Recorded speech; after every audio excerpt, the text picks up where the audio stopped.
Welcome back to Scientifically Magic, where we take a deep dive into the science behind the rituals.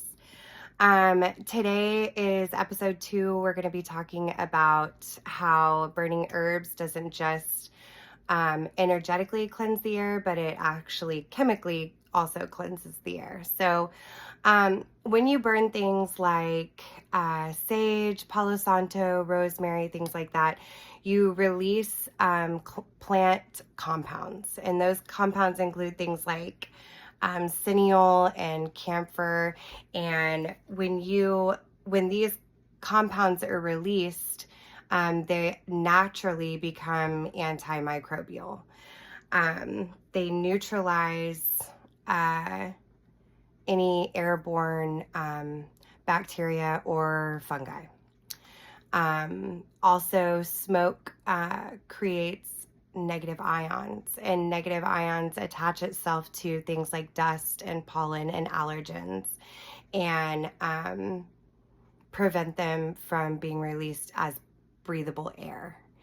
So that's the science behind it. It is actually chemically cleaning the air. Now, in the ritual side of it, when we burn sage and Palo Santo, where the smoke lifts, right? It swirls, it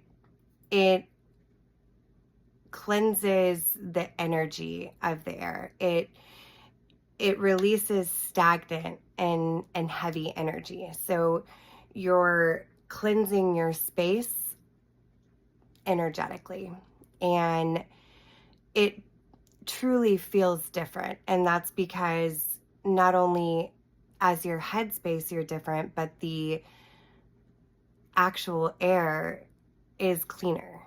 And it feels good. I mean, it feels good to cleanse your space. And I have a couple of products like that. I have a shell like this that is also wrapped in herbs with Palo Santo. As you can tell, I have already burned it. And if you have any questions, I will be at the feed store on Thursday if there's anything you wanted to ask about cleansing your air. And next week, if you want to join us, we will be talking about elderberry and what it scientifically does for your immune system, and why your grandmothers were rocking this long before the studies caught up with it.